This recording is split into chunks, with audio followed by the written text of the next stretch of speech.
Bom, então, só fazendo uma recapitulação, né? Nós fizemos o cálculo, né, da relação de emitância e absortância, né? E aplicando as leis de Prevost e Kirchhoff, né? E mostramos que a razão entre emitância e absortância ela é constante, independe do corpo, né? E depois a gente aplicou a lei de Stefan-Boltzmann, né? A lei de Stefan, que diz respeito à lei empírica, né, de Stefan, que diz respeito que a densidade de energia ela é proporcional à quarta potência da temperatura, e mostramos, né, através das leis da termodinâmica, a primeira e a segunda lei da termodinâmica e da equação de estado da radiação, né, mostramos que essa radiação ela realmente depende da quarta potência da temperatura, né, não é uma função da frequência e não depende das propriedades do corpo, né, só da temperatura. As leis de Wien a gente também definiu, né, que diz respeito à radiância espectral de um corpo, né? Então, a lei de deslocamento de Wien diz que a frequência máxima para o pico de radiância, né, ela se desloca para a direita de acordo com que você aumenta a temperatura do corpo, né? E aí a gente definiu e calculou a função espectral, né, da radiância, a função da distribuição espectral, né, proposto por Heilig-Jeans. Então, para calcular essa radiância espectral, né, essa densidade de energia, ela vai depender do número de modos normais de vibrações que existe, né, dentro da cavidade que contém aquela radiação. Lembrando que essa radiação é de natureza eletromagnética, e aí nós temos que contar os números de modos normais de vibração. E aí, na aula passada, o que a gente fez foi mostrar como que se calcula o número de modos de vibração, né? Mostrando, usando como exemplo os modos de vibração de uma corda. Então, aqui a gente mostrou que os nodos, né, que aparecem, as linhas nodais, os pontos nodais em uma dimensão que aparecem, ele é da ordem de n-1, né? Então, você tem, dentro de um comprimento L, o número de comprimento, o comprimento de onda é sempre 2L sobre N, né? 2L sobre N, onde esse N aqui é um número inteiro, 1, 2, 3, e o número de pontos nodais, que são aqueles pontos onde a corda não vibra, não tem oscilação naquele ponto, né? É igual ao N-1. Então, se N for igual a 1, eu tenho meio comprimento de onda e 0 pontos nodais nessa corda. Se o N for igual a 2, eu tenho um comprimento de onda inteiro e um ponto nodal. E assim sucessivamente, né? Para N igual a 3, eu vou ter 2 pontos nodais, né, e uma oscilação. Então, o que acontece? Após sucessivas reflexões aqui entre este comprimento L, a onda ela se propaga aqui, vamos supor que ela se propaga para a direita, depois ela reflete aqui e volta a propagar para a esquerda, e após sucessivas reflexões eu vou ter uma onda estacionária neste comprimento L, né? Então, uma onda estacionária, e essa onda vai ter pontos nodais, e o número de pontos nodais vai ser proporcional a esse comprimento de onda, né? Podemos escrever em termos do comprimento de onda ou em termos da frequência, lembrando que a frequência, né, é a velocidade, velocidade de propagação da corda, da onda, nesse meio, dividido pelo comprimento de onda. Então, podemos também relacionar a frequência com o N, né? E aí, a gente calculou o número de modos de vibração que podem ter nessa corda de comprimento L. Então, o número que a gente chamou de vibrações é esse Zn, né, dentro do intervalo de frequência ΔNi, né? Então é a razão entre ΔNi e essa grandeza delta que a gente definiu como sendo uma constante que mede a diferença entre duas frequências consecutivas, né? E a gente pode calcular duas frequências consecutivas, né? N mais 1 menos N de N, né? A gente vai ter que essa razão aqui é a velocidade dividida por duas vezes o comprimento da corda. Então, se a gente conhece esta constante, o número, então, de modos dentro do intervalo de frequência ΔNi vai ser duas vezes o comprimento da corda dividido pela velocidade com que a onda se propaga, vezes o intervalo de frequência. Então, essa é uma analogia que a gente fez para uma onda numa corda. Na aula de hoje, eu não vou usar o Jamboard, eu peguei uma nota de aula, vou usar uma nota de aula da Unicamp, tá? Que eu deixei disponível para vocês. Mas antes de ir para a nota de aula da Unicamp, vocês estão vendo minha tela? Sim. Sim, estamos. Eu deixei aqui no Teams um link. Vamos ver.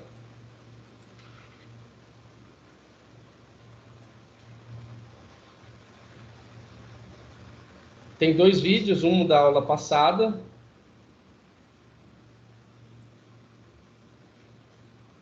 E esse vídeo aqui, ó. Física quântica. É o professor Gil, né? Se não me engano, o professor Gil é da UFRJ.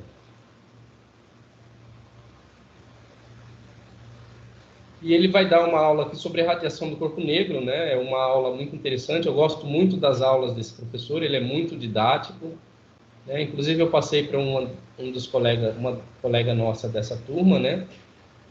E se vocês procurarem esse professor no YouTube, vocês vão ter da Univesp. Tá aqui da onde é a origem do professor Gil. Então, é um professor muito didático, ele tem várias aulas sobre introdução à teoria quântica, para que vocês possam acompanhar, ok? Tem Então, que só aumentar a velocidade um pouco, né, professor? Porque ele fala bem devagar. Oi? Ah, sim.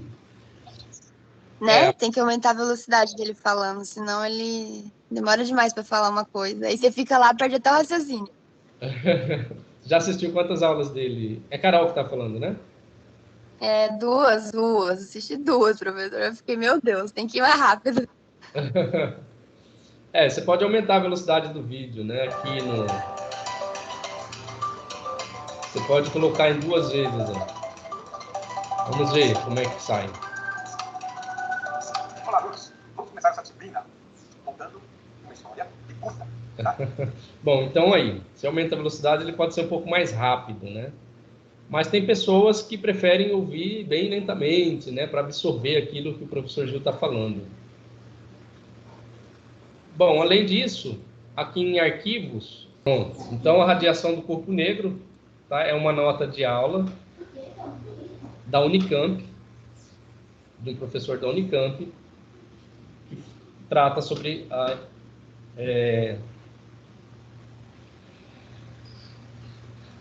introdução à teoria quântica, né? Eu vou abrir aqui no meu computador essa nota de aula, mas o arquivo já está disponível para vocês, tá?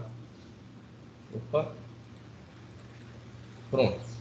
Então, como eu disse para vocês, é uma nota de aula, tá? Então, inclusive tem para os alunos lá da Unicamp, né, essas monitorias, né, e esses contatos aí. E aqui essa nota de aula ela começa demonstrando a radiância espectral, né, emitida por um corpo negro em função da frequência para 3 diferentes temperaturas, né, como a gente já mostrou lá, e para demonstrar aqui o deslocamento de Wien, que mostra como que o pico de radiância por uma frequência máxima se desloca para a direita à medida que a temperatura do corpo se aumenta. Então, isso está relacionado com a lei de deslocamento de Wien. Então, aqui ele define o que é uma função de distribuição da radiância espectral, né? Então, é integral no intervalo de 0 até infinito, né? De frequência, né? De RT, que é a radiância de frequência Ni, dni, né? E essa radiância a uma temperatura T, né? A temperatura da cavidade. Então, você pode escrever essa radiância em função da frequência ou você pode escrever essa radiância em função do comprimento de onda, né? Lembrando que o comprimento de onda...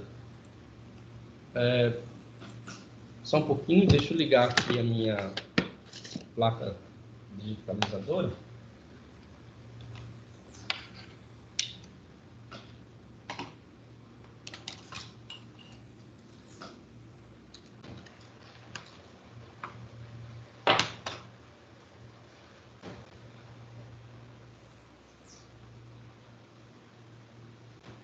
Lembrando que frequência e comprimento de onda estão relacionados por meio de uma fração, né? Frequência é igual a velocidade dividido pelo comprimento de onda, né? Então, usando essa relação, você pode escrever a radiância em termos da frequência ou do comprimento de onda, e aí você integra, né? Ou em termos da frequência ou em termos do comprimento de onda.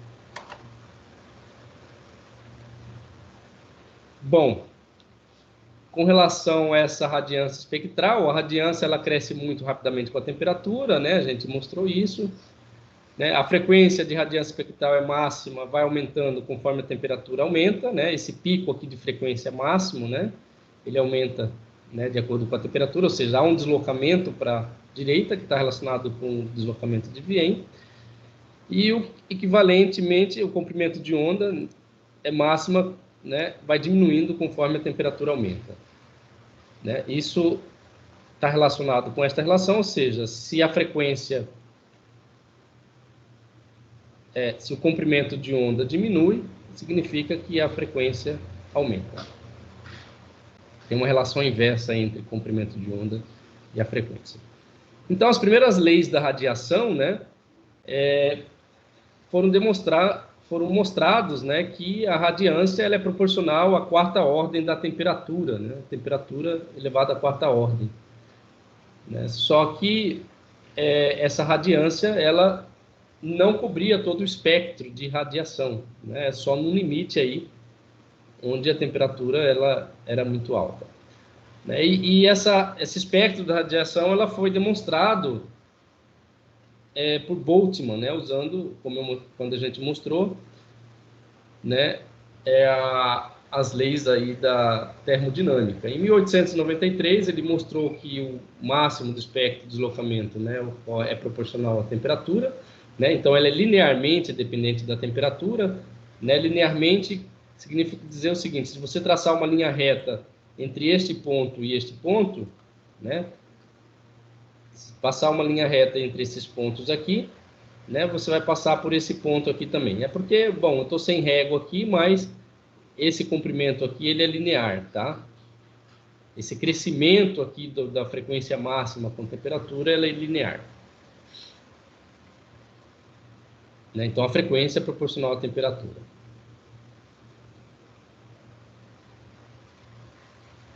Então a gente demonstrou também, né, essa relação, né, que o comprimento de onda multiplicado pela temperatura dá essa constante que a gente mostrou nas aulas passadas, e ainda que essa radiância ela é proporcional a uma função de distribuição, e essa função proporcional à razão entre frequência e temperatura, né? Bom, eu não falei de radiância espectral, a gente estava falando ainda de densidade de energia, né? Mas esse resultado aqui a gente também obteve nas aulas passadas. E para explicar esse resultado, a gente usou a radiação de uma cavidade, né, que é equivalente à radiação emitida por um corpo negro. E essa cavidade contendo um orifício, né, e por onde você pode, por onde um espectro de radiação, uma radiação entra nessa cavidade e é sucessivamente refletida aqui dentro dessa cavidade, né, de forma que você, depois de que entra em equilíbrio, você tem uma densidade de energia aqui que vai depender da frequência da radiação que entrou e da temperatura do meio. Muito bem. Para a aula de hoje, a gente vai falar, então, da teoria clássica da radiação de uma cavidade usando o modelo de Heilig-Jeans, né, que foi proposto aí por volta de 1900. Então, para este modelo, a gente vai considerar que você tem uma cavidade, e essa cavidade, por simplicidade, vai ser uma caixa, né, cuja aresta tem comprimento A. Né? Então, uma caixa de aresta igual a A. Né? Então, aqui está representado, né, as coordenadas dessas caixas, os vértices, né, na posição x igual a y igual a z igual a A, também na origem aqui. Tá? Então, vamos considerar essa cavidade, né, com uma simetria cúbica, né? E essas paredes, elas são metálicas, de forma que a radiação ela vai sofrer internamente sucessivas reflexões, e ela tem uma temperatura T, né, em equilíbrio térmico. Né? A temperatura T, a gente viu que a quantidade de raios que uma parede emite é igual à quantidade de raios que ela absorve. Então, a emitância e a absortância dessa parede, né, são iguais, né, em equilíbrio térmico. Ou seja, a quantidade de radiação que essa parede emite e absorve, elas são iguais. Então, bom, hoje nós sabemos que essa radiação, né, por essa parede ocorre porque você tem na superfície dessa parede cargas elétricas, e essas cargas elétricas elas estão em movimento oscilatório, elas estão vibrando, né? E a gente sabe que carga com agitação térmica, ela emite radiação. Né? Agitação devido, né, à energia térmica, essas cargas em agitação, elas emitem radiação. Só que a gente não vai olhar por esse ponto de vista, mesmo porque a gente está fazendo um estudo cronológico, e nessa época não se tinha essa ideia das cargas, né? Não sabia ainda da existência dessas partículas e que a radiação era emitida devido à vibração dessas partículas. Então a gente vai olhar para o interior dessa cavidade e ver que dentro desse interior da cavidade existem ondas eletromagnéticas que estão se propagando ali dentro e sofrendo sucessivas reflexões nas paredes internas dessa cavidade, né, que tem geometria cúbica. Então, o objetivo nosso é calcular a quantidade de ondas estacionárias que tem aqui dentro. Por que a gente tem que calcular a quantidade de ondas estacionárias? Porque a densidade de energia deve ser proporcional a este número de ondas estacionárias que contém essa cavidade. Estão acompanhando, pessoal? Sim. Sim. Tá.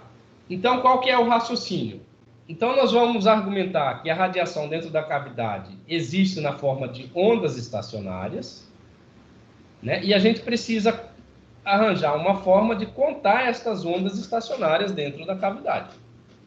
A gente já contou ondas estacionárias em uma dimensão, né, ao longo de uma corda. E agora nós precisamos fazer o cálculo em, sei lá, em 2 dimensões, em 3 dimensões, né? E levar em consideração que essa radiação, essa onda estacionária, é devido à radiação eletromagnética.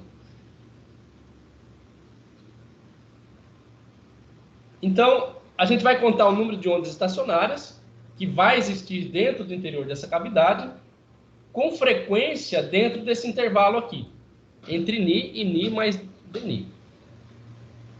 Tá? E aí nós vamos usar a teoria cinética clássica, né, uma teoria cinética clássica, para calcular a energia total dessas ondas. Né? Isso quando o sistema estiver em equilíbrio térmico. Né? Então, esse é o objetivo nosso. Então, a gente vai supor que a cavidade é formato de um cubo de lado A. Né? A gente sempre gosta de simplificar ao máximo os problemas, né? E trabalhar com simetria cartesiana é melhor do que trabalhar com simetrias esféricas. Muito bem, essas ondas, elas são estacionárias, né? Em uma dimensão, a gente já definiu o que é uma onda estacionária em uma dimensão. Ela precisa de vínculos, né, na extremidade, né, de forma que elas vão ser refletidas nesse ponto. E você pode ter aqui meio comprimento de onda, ou você pode ter um comprimento de onda inteiro, ou você pode ter um comprimento de onda e meio, ou você pode ter 2 comprimentos de onda, ou assim sucessivamente. Você sempre vai ter um número de 2A sobre N comprimentos de ondas dentro desse intervalo entre 0 e A. Muito bom. Muito bem. Então, olha só. A gente viu lá em propagações de ondas, se não me engano, em Física 2, né, que uma onda, quando ela se propaga para a direita, ele tem esse comportamento aqui. Esse aqui, eu estou expressando em E como sendo o campo elétrico de uma onda que se propaga, o campo elétrico de uma radiação que se propaga para a direita, usando a função seno. Então, vai ser E0, que é a amplitude dessa oscilação, está relacionado com a amplitude da oscilação, seno de kx menos ômega-t. Né? Então, esta é uma onda que se propaga para a direita. Eu posso escrever em termos do vetor de onda k, né? Lembrando que vetor de onda é 2π sobre lambda, né? E em termos da frequência angular, lembrando que frequência angular ômega é 2 vezes π vezes a frequência νi. Então, eu posso escrever em termos do vetor de onda e da frequência angular, ou posso escrever em termos do comprimento de onda e da frequência νi. Então, esta equação representa a radiação, o campo elétrico de uma radiação que se propaga para a direita, e esta equação, notem que a única diferença é no sinal, então ela vai indicar o campo elétrico de uma radiação que se propaga para a esquerda, né? Então, você tem uma onda que propaga para a direita, ela é refletida nesse vínculo e depois ela vai propagar para a esquerda. Né? Então, depois de sucessivas reflexões, o que a gente vai ter? A gente vai ter ondas estacionárias. Então, a gente vai ter ondas estacionárias aqui para n igual a 1. Né? Então, quando n for igual a 1, então o número, vou chamar de o número de modos normais aqui, de nodos, né? Vou chamar de n aqui, vai ser sempre n menos 1, né? O número de nodos, de pontos nodais. O que é um ponto nodal? É um ponto onde não há oscilação do campo, né? Nesse caso aqui é o campo elétrico. Quando a gente estava usando o exemplo da corda, é um ponto onde a corda não oscila, né? Então, se n for igual a 1, eu tenho uma onda estacionária aqui no valor de meio comprimento de onda. Se o n for igual a 2, eu vou ter uma onda estacionária no valor exato de 1 comprimento de onda, e assim sucessivamente. Para n igual a 3, eu tenho uma onda estacionária, né, de 2 comprimentos de ondas e meios. Então, note que para n igual a 1, eu não tenho pontos nodais. Para n igual a 2, eu tenho um ponto nodal. Para n igual a 3, eu tenho 2 pontos nodais. E aí eu vou sempre ter n menos 1 pontos nodais aqui nesse intervalo aqui de comprimento A. Muito bem. Então, se eu somar esses dois termos aqui, né, eu vou ter a onda estacionária. Então, essa onda estacionária vai ser aí o E de x e t. Então, vai ser o E0 seno de kx menos ômega-t mais E0 seno de kx, vou colocar um mais aqui e aqui menos ômega-t. Né? E aí eu tenho a relação que seno de A mais B, né? Vamos ver se eu tenho aqui, pronto, está aqui. Vou usar esse aqui, seno de A mais seno de B, né, é igual a 2 seno de A mais B sobre 2, cosseno de A menos B sobre 2. Né? Então, se a gente usa essa relação, né, eu vou chegar que o campo elétrico, né, da onda estacionária aqui nessa região vai ser dado por esta relação aqui. né? 2 vezes E0, E0 é a amplitude de oscilação, seno de 2πx sobre lambda, cosseno de 2πn sobre vezes t. Né? Então, isso aqui é simples de se obter, levando em consideração que o A vai ser kx menos ômega t e o B vai ser kx mais ômega t. Vamos ver se eu tenho aqui uma elipse. Tem. E lembrando também que o seno de A mais seno de B é igual a 2 vezes seno de A mais B sobre 2, seno de A menos B sobre 2. Que é a relação que está aqui embaixo. Tá? Na verdade, não é seno, é cosseno, né? Aqui é cosseno.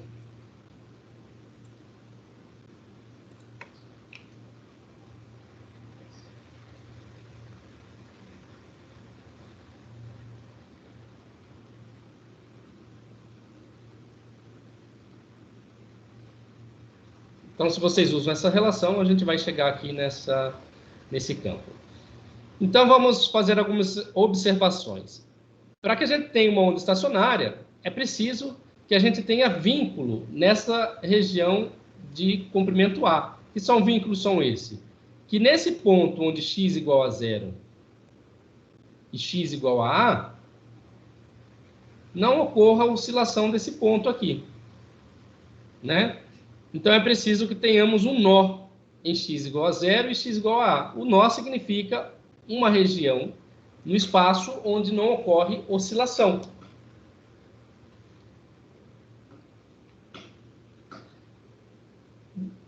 Então, que temos também um número inteiro de meios comprimentos de onda nesse comprimento. Né? Então, nesse comprimento, eu tenho que ter um número inteiro de meio comprimento de onda. Então, aqui eu vou ter um meio comprimento de onda, aqui eu vou ter 2 meios comprimentos de onda, aqui eu vou ter 3 meios comprimentos de onda, e assim sucessivamente, 4 meios comprimentos de ondas, né? E assim sucessivamente. E isso vai me dar esta relação, né? Vamos levar em consideração aqui a direção x. Isso vai me dar uma relação que o nx multiplicado por lambda sobre 2 vai ser igual a A, né? Então, o nx aqui vai estar relacionado aí com o número de nós que eu vou ter na direção de x.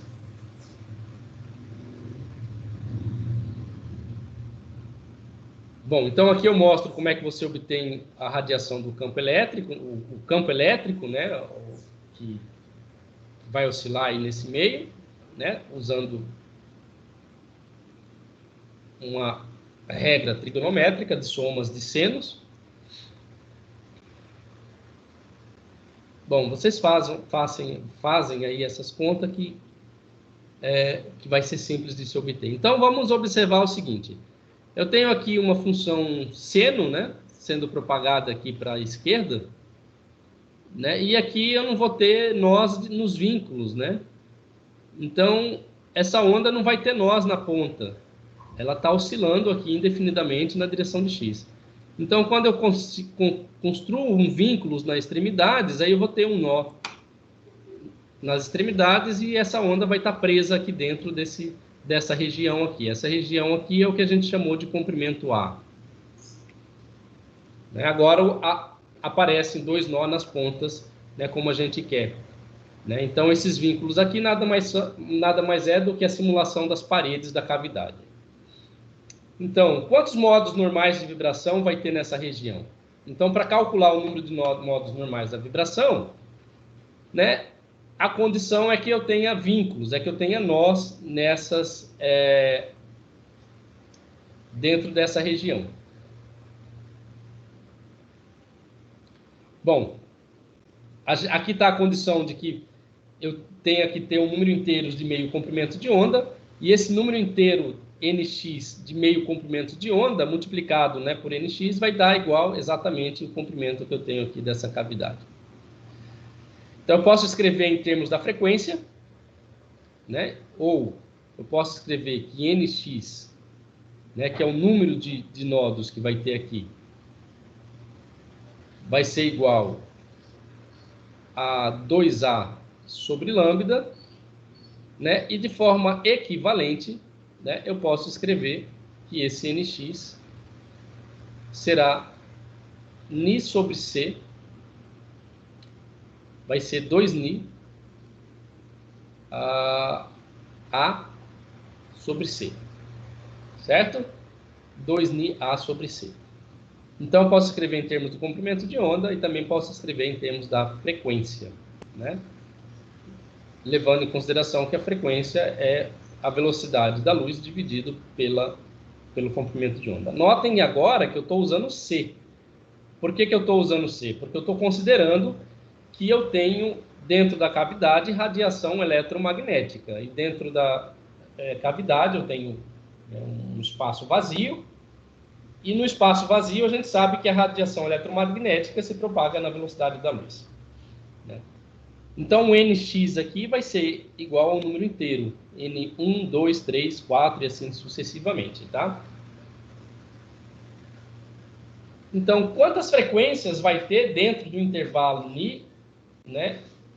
E ni mais dni, né? Então, quantos modos eu vou ter?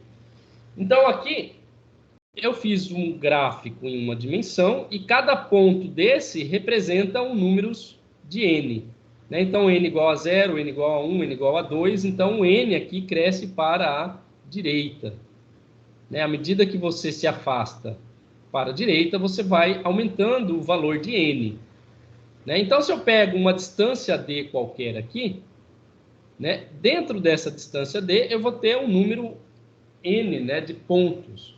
E esse número, né, daqui até aqui, vai ser 2 vezes o comprimento de A dividido por C, multiplicado pela frequência, né?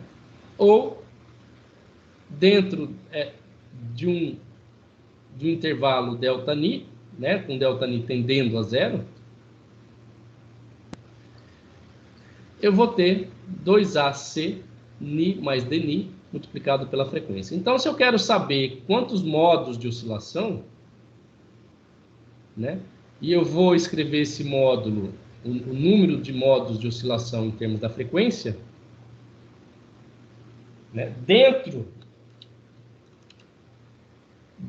de um intervalo de frequência dni, então esse número, né, de modos de vibração dentro do intervalo de frequência vai ser igual, né, a 2A sobre C, né, que é o número n que a gente calculou antes, multiplicado por esse incremento de frequência dni. Ok? Isto aqui, pessoal, essa quantidade é por polarização.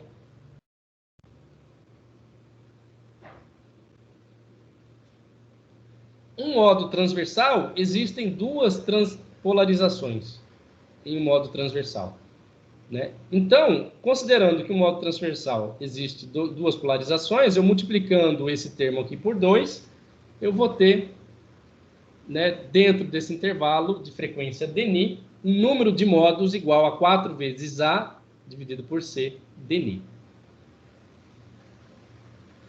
Então, como fica a resposta se eu aumentar uma dimensão a mais, ou seja, em 2 dimensões?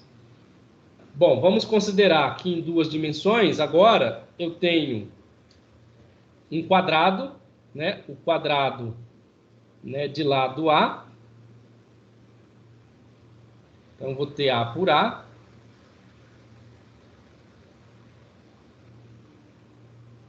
E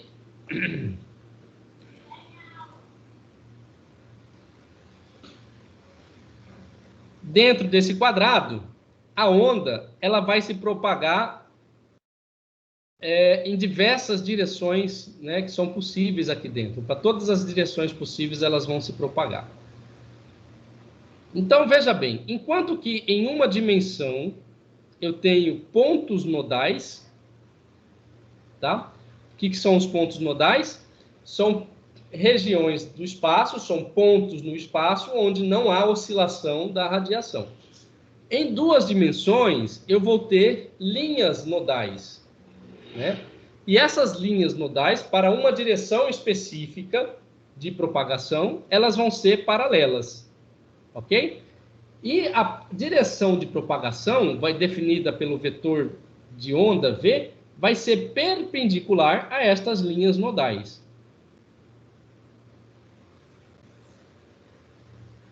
Ok?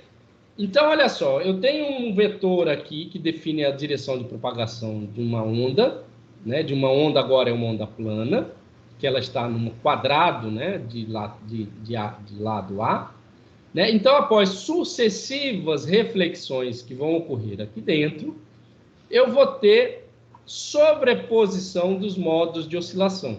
E essas sobreposições de modos de oscilação vão gerar, dentro desta área fechada, ondas estacionárias.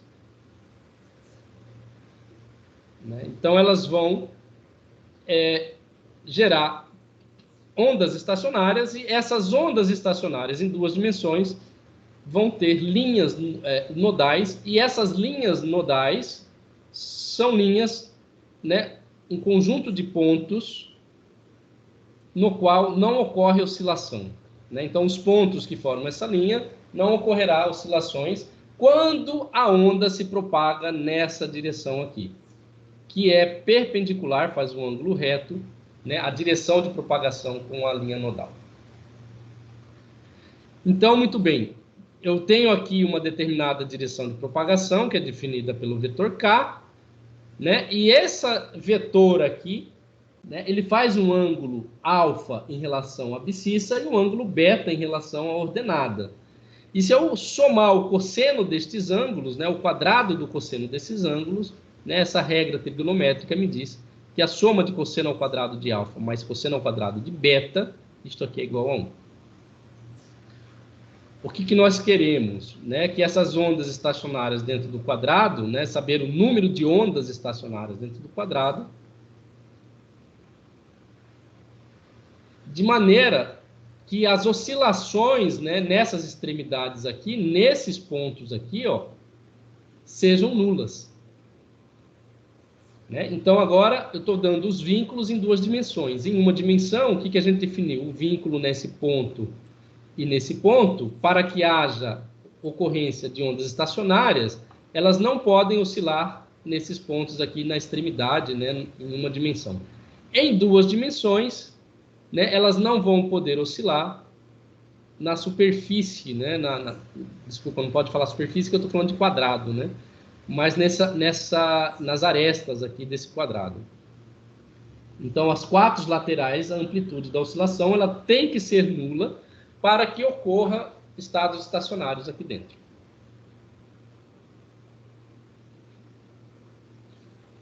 Então, agora vamos considerar, né, uma caixa em 2 dimensões, né, um quadrado, né, de lado A, e vamos considerar um modo com nx igual a ny igual a 4. Né? Nx igual a ny igual a 4, né, se vocês fizerem analogia aqui com o caso de uma dimensão, né, para n igual a 3 eu tenho 2 pontos nodais. Para n igual a 4, então, eu vou ter mais um ponto nodal, então eu vou ter 3 pontos nodais. Em 2 dimensões, nx, ny, nx igual a ny igual a n4, desculpa, nx igual a ny igual a 4, né, para cada direção eu vou ter 3 pontos nodais. Né, então, eu vou ter aqui, né, dentro desse quadrado aqui, uma direção de propagação, né? E aqui eu vou ter uma linha nodal. E aqui eu vou desenhar a propagação, né? Nx. Opa, aqui tá certo. Não. 1, 2, não, tá errado.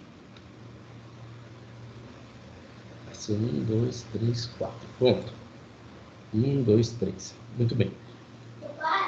Então, para cada direção aqui, eu vou ter uma propagação, né? Como eu estou representado aqui, né? Aqui, aqui e aqui. Ok? Se o nx for igual a 2, ny igual a 8, né? Então, nx igual a 2, eu vou ter um ponto nodal, né? Ao longo de x, a projeção em x aqui, ó. Né? Lembrando que aqui eu tenho x e y, né? Então, na projeção de x, eu vou ter um ponto nodal aqui. E na direção de y, eu vou ter um ponto nodal aqui, um ponto nodal aqui, outro aqui, outro aqui, né? Então, ao todos, serão 7 pontos nodais ao longo de y e apenas um ponto nodal ao longo de x. Né? Então, aqui são onde ela pode ocorrer, né, sucessivas reflexões aqui e ter uma onda estacionária aqui nesse meio.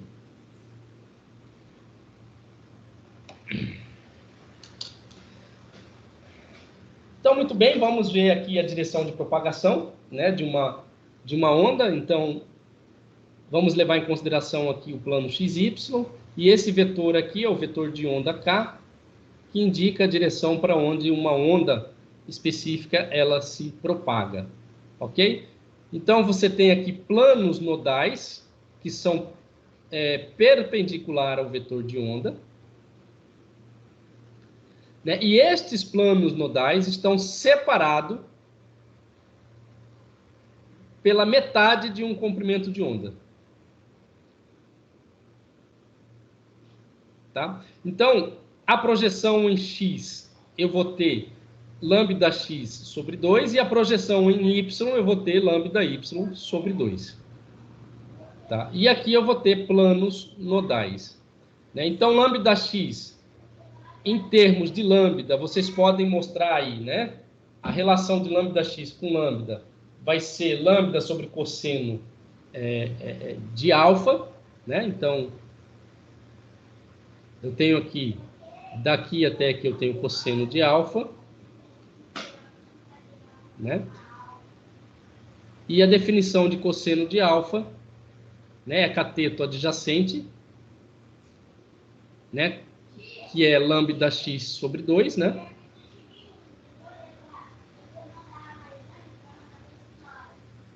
Dividido pela hipotenusa, né? E a hipotenusa aqui é essa distância entre dois planos, né? É lambda sobre 2. Então, isso aqui vai ser lambda x sobre lambda, de forma que lambda x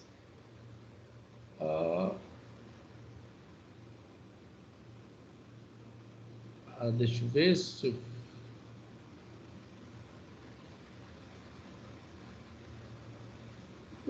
Esse não é o triângulo não, professor. Oi? Esse não é o triângulo que considera.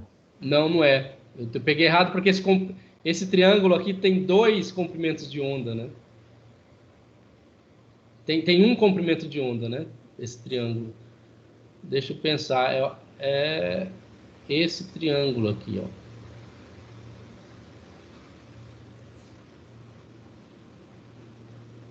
Correto?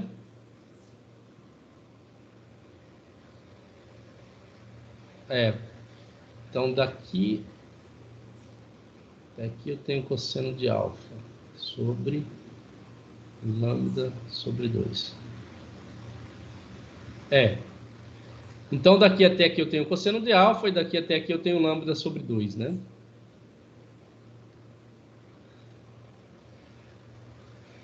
Bom, então a gente vai ter essas duas relações. Depois vocês olham, tá? É bem simples, é só usar as definições de seno e cosseno, tanto para beta quanto para alfa, e você vai ter aqui as definições de lambda x e lambda y em termos dos ângulos alfa e beta. Tá? Então, vamos considerar que dentro desse plano, né, você tem uma radiação de comprimento de onda lambda e frequência ni. Como é radiação eletromagnética, ni é c sobre lambda, onde c é a velocidade da radiação nessa cavidade. E a radiação ela vai se propagar numa direção, né, na direção do vetor K, e essa direção você pode definir em termos dos ângulos alfa e dos ângulos betas. Então, você tem aqui a radiação propagando aqui nessa direção, né? E nesses nós que estão fixos aqui, vocês vão ter planos, né, que são perpendiculares a essa direção de propagação. Muito bem, em duas dimensões e usando essas relações de lambda x, lambda y, a gente pode reescrever, né, para a direção z o campo elétrico, né, o espectro de radiação, né, do campo elétrico dessa radiação, né, em termos de lambda x e lambda y. Né? Então, eu tenho para cada direção seno de 2πx sobre lambda x, multiplicado pelo seno de 2πy sobre lambda y, multiplicado pelo seno de ômega t. Né? Então, lembrando que aqui eu tenho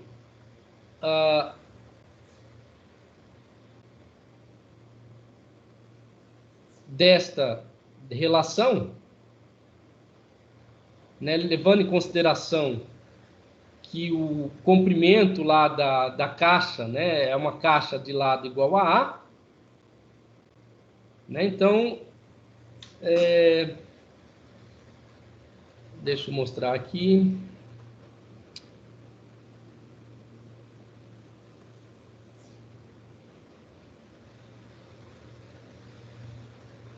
Então, se eu substituo, né, essa relação, né, com o número de nodos, né, e o comprimento da caixa, eu vou ter que... Opa! Aqui. Eu vou ter este vínculo aqui,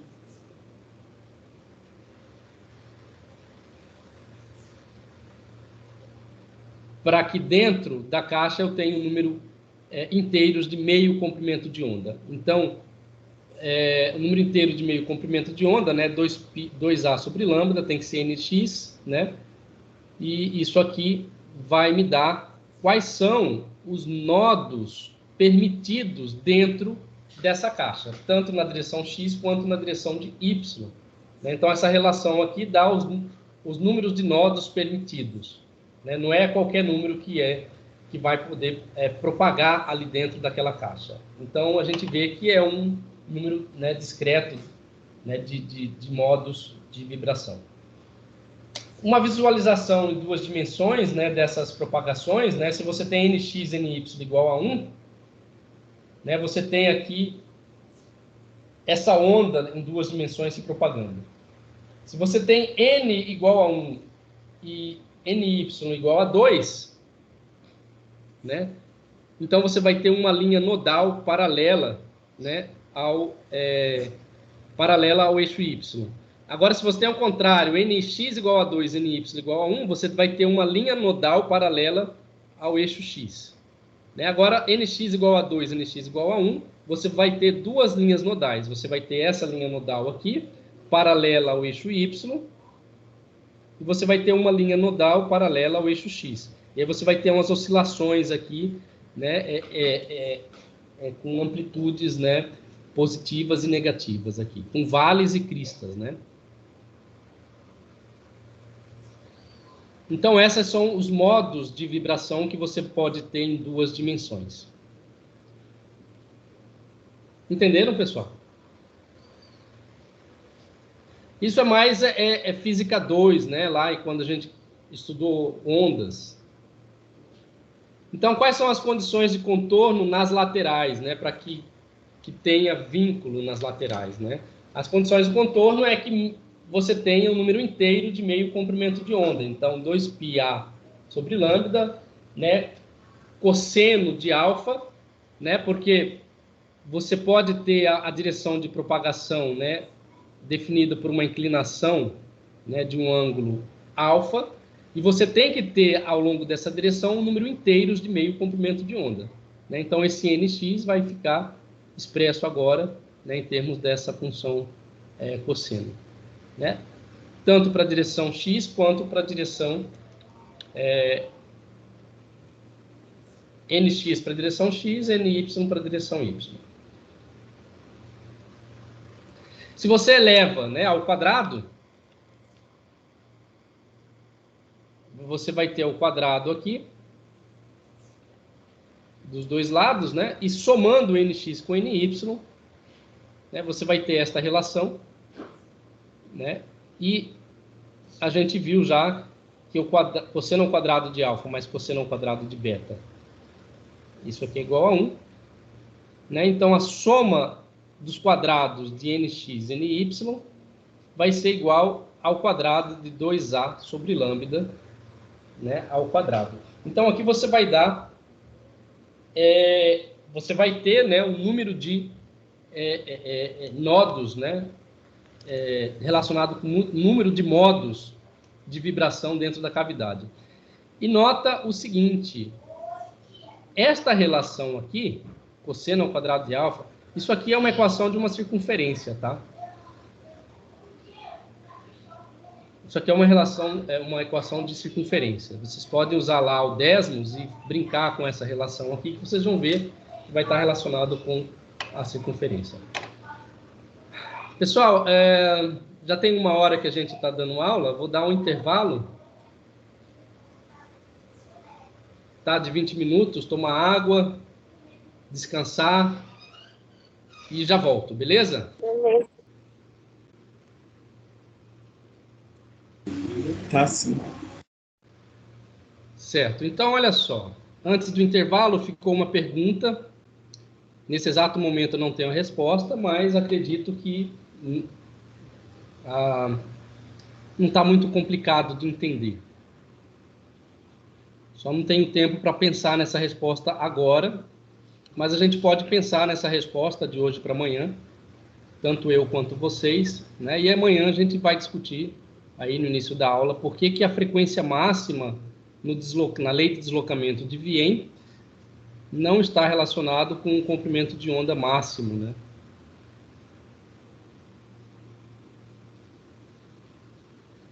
Lembrando que na lei de deslocamento de Wien, a frequência máxima é proporcional à temperatura, ou seja, ela cresce linearmente com a temperatura, e o comprimento de onda máximo de Wien, né, multiplicado pela temperatura, né, é 2 vezes 8 vezes 10 a menos 3. Né? Então, através dessas duas relações aqui, a gente deve perceber que a frequência máxima é diferente de C sobre lambda máximo. Tá? Bom, existe aí uma relação direta que mostra isso aí. Mas na aula de hoje eu não vou pensar sobre isso, tá? Tudo bem, Daniel? Tudo certo, professor. Você está convidado a pensar junto comigo aí de hoje para amanhã, né? Muito obrigado, professor. Que convite bom. Oi? Que convite bom, professor. Eu gosto de fazer esses convites, né? Porque, bom, primeiro que eu não sou um Deus que sabe tudo dessa disciplina, né? Tem coisas que eu preciso pensar. E tem coisas que talvez mesmo pensando não chegue a resposta dentro do tempo que vocês esperam. Mas para vocês que chegaram até aqui, que semestre que nós estamos? Quinto semestre aqui, essa disciplina, ou é quarto semestre? Do bacharel é 15. Quinto, né? Então, para quem já está no quinto semestre do bacharelado, acho que na licenciatura também é quinto semestre. Já tem condições suficientes de fazer algumas conexões, né, físicas, né, com as relações da física, né? Aquela resposta, Daniel, ela não é difícil. Está relacionada lá com o fato da frequência máxima ser linear com a temperatura e o fato do produto da temperatura com o comprimento de onda ser igual àquela constante. Muito bem, então a gente chegou até aqui, as condições de contorno nas laterais, e que nos leva a soma do quadrado dos nodos aqui, né, dos N, né, a uma relação que tem a ver com a circunferência, né? Nós vamos estar interessados apenas um quadrante destas circunferências. Ou seja, 1/4 da circunferência. Ok? Muito bem. Então, aqui eu vou estar olhando, né, para os pontos NX e NY que tem nesse 1/4, neste quadrante. E o que eu quero saber é quantos pontos, quantos nodos vão ter de intervalo de frequência entre Ni e Ni mais Dni. Quando eu defino este intervalo de frequência, eu vou definir 2 arcos de circunferência aqui, ó, né? Espaçado de Dni um do outro, desta grandeza. Bom,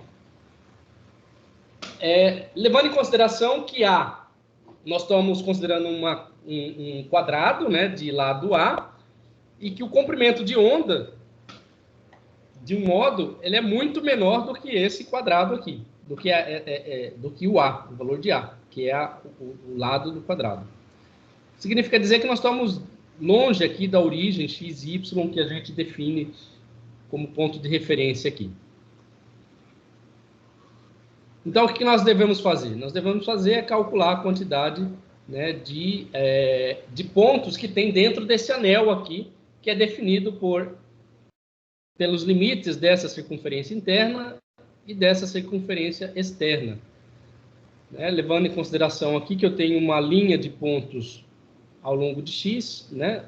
1, 2, 3, né? Vai crescendo para a direita e para cima também vai crescendo, né? As linhas de pontos.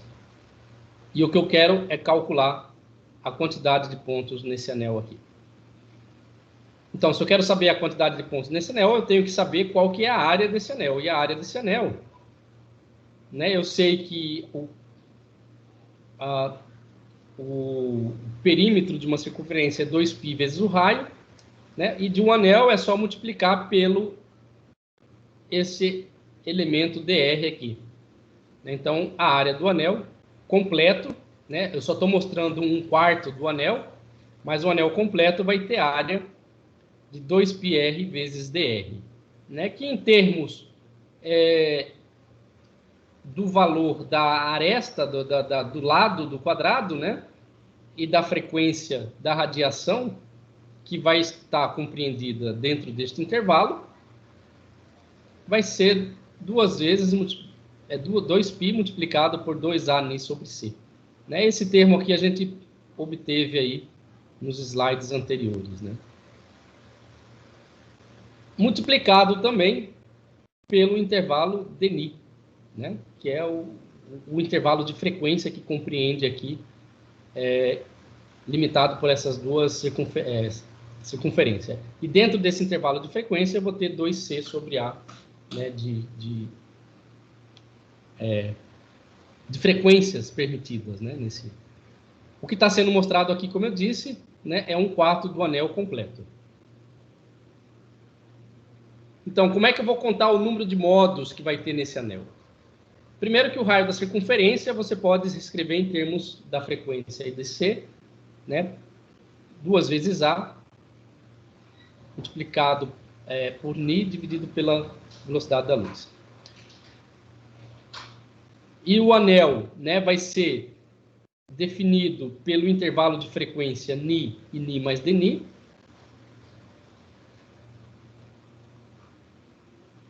E o número de modos que contém esse intervalo de frequência vai ser igual à própria área do anel que a gente calcular. Então, se a gente obtém essa área do anel completo, nós vamos ter o número de modos, que é o que a gente quer calcular.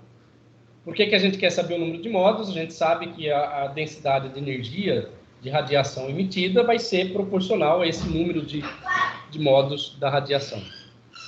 Só um pouquinho.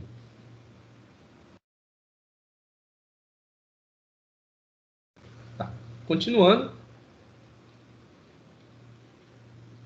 A área do anel completo, né? Uma circunferência tem perímetro 2πr.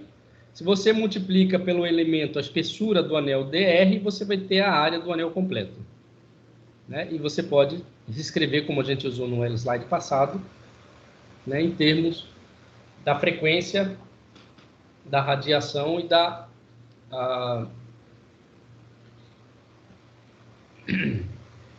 do lado do anel, né? Do comprimento do lado do anel, do quadrado. Então, a área que nos interessa é 1/4 da área do anel completo, né? Então, dividido por 4, né? Sobra, né? Você vai cancelar esses dois aqui, vai sobrar 2π vezes A nis ao quadrado, porque você tem A sobre C aqui, né? A sobre C ao quadrado, ni dni. Então, esta relação aqui dá o número de modos dentro desse intervalo dni. Uma relação semelhante a gente chegou, né, para uma dimensão. Se não me engano, na aula passada. Então, agora eu calculei o que eu tenho interesse, que é o número de modos, né, em 2 dimensões. Bom, só que uma cavidade, ela não tem 2 dimensões, ela tem 3 dimensões. Então, eu tenho que calcular o número de modos em 3 dimensões. E aí, eu faço a analogia, né, com 2 dimensões para saber quantos estados estacionários eu vou ter em 3 dimensões. Esse é o nosso objetivo, calcular o número de estados estacionários em 3 dimensões. Obviamente, o número de modos vai estar relacionado com esse número de estados estacionários. Lembrando que são ondas eletromagnéticas que estão no interior dessa cavidade. Essa cavidade ela está em uma temperatura T, em equilíbrio térmico, né? E dentro dessas cavidades, nós estamos interessados apenas as direções de propagação de radiação, no qual contém ondas estacionárias. Tá? Para isso, eu tenho que impor vínculos, ou seja, que em x igual a 0, a igual a 0, y igual a 0, y igual a A, z igual a 0 e z igual a a amplitude de oscilação da radiação seja 0. Né? Então, eu tenho que impor esses vínculos nestas posições, nestas coordenadas da caixa. Né? Então, esta é a condição para que eu tenha ondas estacionárias nessa cavidade.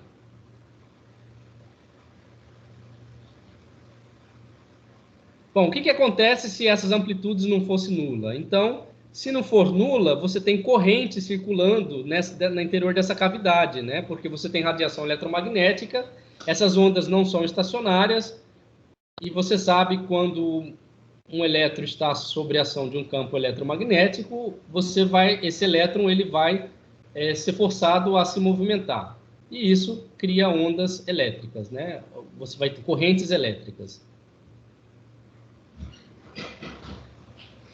Então, haveria dissipação de energia e, portanto, não seria situação de equilíbrio térmico. Né? Bom, então, de forma equivalente ao caso 2D, a gente pode dizer que para cada vetor de onda, né, para cada componente do vetor de onda, em uma determinada direção de propagação da onda, você tem um múltiplo inteiro, né, de meia onda, né, multiplicado aí por π sobre A. Essa relação aqui, né, ela é muito importante, vocês vão ver aí ao longo do curso de vocês, né, porque nós estamos descrevendo esse ponto relacionando com um vetor de onda K. Tá? Mais para frente vocês vão conseguir fazer analogia, aí, principalmente quando estiver fazendo física do estado sólido, né? O porquê do π sobre A. Bom, em 3 dimensões, agora eu tenho a direção de propagação x, y e z. Lembra que em 2 dimensões eu tinha linhas nodais, e a direção de propagação de uma onda estacionária era definida por um vetor de onda K perpendicular a estas linhas nodais. né? Isso aqui em 2 dimensões. Agora, em 3 dimensões, em vez de ter linhas nodais, o vetor de onda K, ele vai ter uma direção de propagação que é normal às planos nodais, né? Que são esses planos aqui, que são espaçados por meio comprimento de onda. Né? Então, continua sendo válido, né, o espaçamento entre os planos, as projeções em x e em y, né, separado por meio comprimento de onda em x, meio comprimento de onda em y, né, aqui, e meio comprimento de onda em z.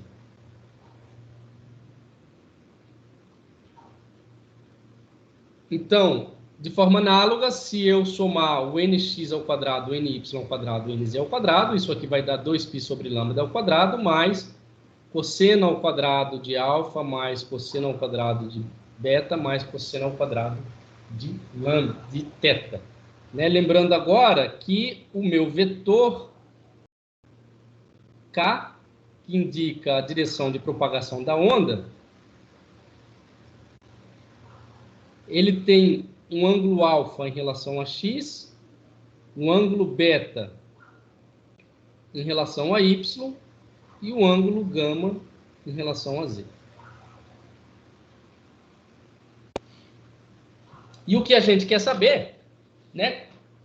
Quantos modos tem agora dentro desse intervalo de frequência? Né? Dentro de um intervalo de frequência aqui. E agora o que a gente vai fazer é definir, né?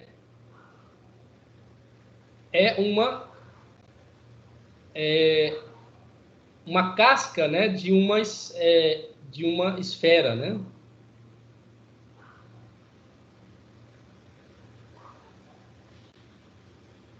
Um oitavo de uma esfera, né? E quantos pontos agora vai ter, né? Quantos pontos vai ter dentro dessa casca que tem aqui uma espessura relacionado, né, com um dr, e dentro desse dr você vai ter um número finito de frequência de intervalo dni. Né? Então essa casca aqui de espessura dr, né, vai ser igual a 2a sobre c dni. Né, a relação de dr com E com Ni. Né? Então, se a gente encontrar o volume dessa casca agora, né, o volume da casca vai estar relacionado com o número de modos que contém a casca com a frequência entre Ni e Ni mais Dni. Né? E aqui eu tenho um oitavo do volume. Como eu tenho um oitavo do volume, né, eu vou ter aqui que o volume dessa casca, né, nesse octante, vai ser 4πr ao quadrado dr sobre 8. Essas relações vocês já devem ter visto em, se não me engano, em qual cálculo 3, já devem ter feito cálculo de volumes de casca, né? Vocês estão lembrados disso? Acho que é cálculo 3 que a gente faz esse tipo de conta.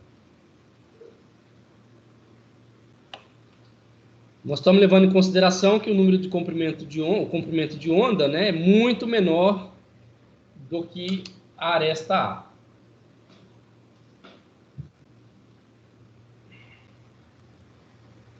Então, em 3 dimensões, nós temos polarização transversal. Para cada direção de propagação, eu tenho 2 modos de polarização, né? O raio é definido por 2π lambda sobre c. Né? Então, o número de modos que eu tenho dentro dessas cascas, então, vai ser dado por esta relação.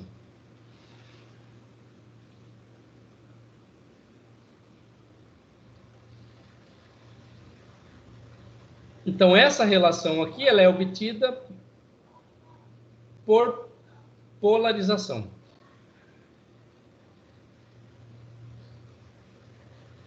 Então, para duas polarizações, eu tenho duas polarizações transversais, então, para cada polarização eu tenho este número de modos, então o modo total dentro dessa casca vai ser, né? Essa casca vai estar relacionada com esse intervalo de frequência. Então vai ser π multiplicado por 2a sobre c ao cubo, multiplicado por νao quadrado dν. Então este é o número de modos que eu tenho dentro dessa casca.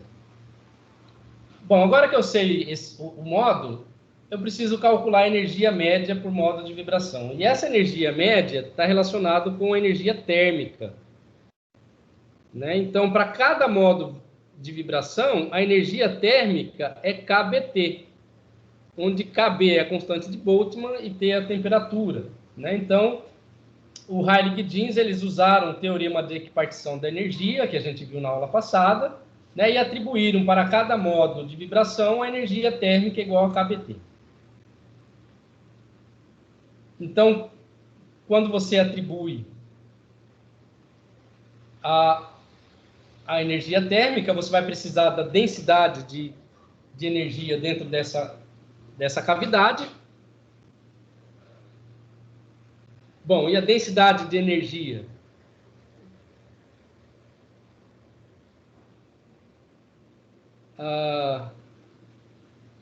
Vai estar relacionado com o número, né, de pontos nessa cavidade. Então, eu pego o número de pontos e divido pelo volume. Quando eu pego o número de pontos e divido pelo volume, eu vou ter a densidade de pontos a uma temperatura T. Ok? Então, se eu divido pelo volume dos dois lados, e lembrando que o volume é A ao cubo, que a gente está considerando o volume de uma caixa cúbica, né? Então, do lado direito aqui da minha equação, eu vou ter densidade de pontos dentro do intervalo dν, multiplicado por a energia média, né? kBT, aqui é um kBT, dividido por A ao cubo. Tá? Deixa eu ver aqui. Bom, então é isso, tá? E, na verdade, aqui ainda tem o produto de E médio. Não é só a densidade de pontos, e sim de energia também. Então, aqui a gente obtém o que a gente queria calcular, que está relacionado com a densidade de energia,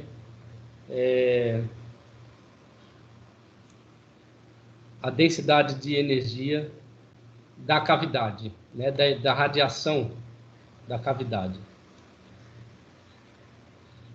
Então, muito bem, a relação entre a densidade e a radiância, né, a densidade é 1/4 da radiância.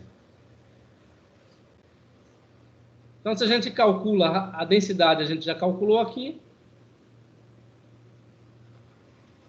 Se a gente calcular a radiância agora em função da frequência,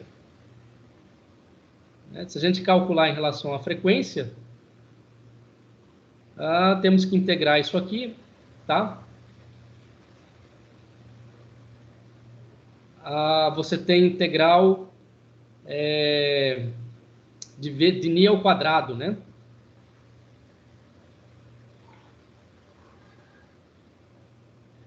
Muito bem. Então, significa o seguinte, que isso aqui vai variar com νi ao cubo. Então, se a gente faz um gráfico de νi em função da densidade em função da frequência, é esse gráfico aqui que a gente vai obter. Então, esse gráfico aqui a gente obteve através da teoria clássica de Heilig e Jeans. O problema é que os resultados experimentais, se você mede a densidade da energia, né, em função da frequência, para uma temperatura de 1500 Kelvin, o resultado experimental é este aqui. O que significa dizer que essa teoria de Heilig-Jeans, ela só se aplica nesse intervalo aqui, ó. Este é um intervalo para frequências muito baixas. Para frequência alta, ele não descreve esse problema, né? Então, essa variação aqui com relação aos resultados experimentais, ele ficou conhecido como catástrofe do ultravioleta.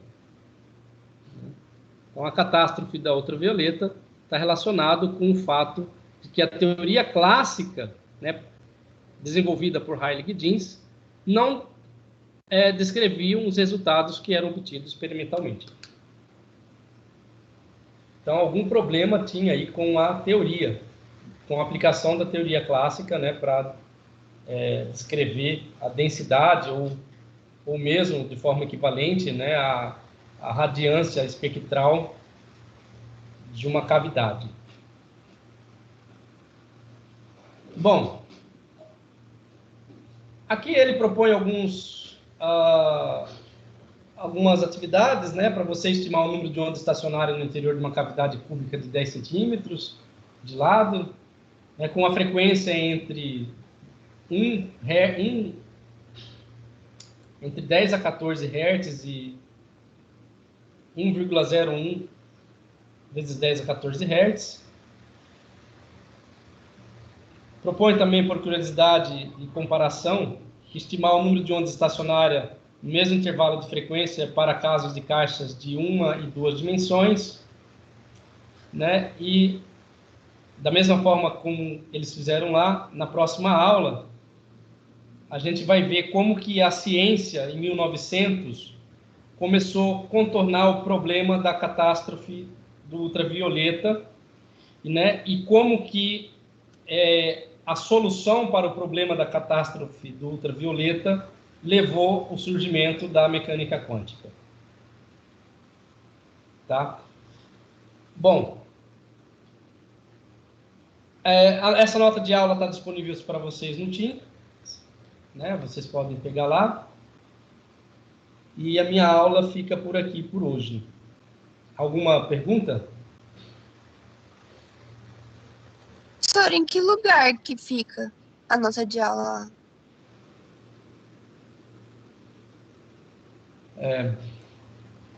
Então, aqui, ó, em arquivos, tá? Você clica aqui em equipe, tá? Vai lá na sua disciplina, não sei quantas disciplinas você tem, e aqui fica as postagens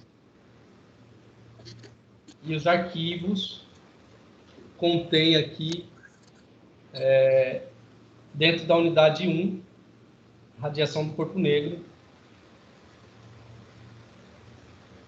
está disponível para todos. Ah, tá, agora tá. Muito obrigada. De nada. Então é isso, pessoal. Fico à disposição. Vou acabar aqui a gravação.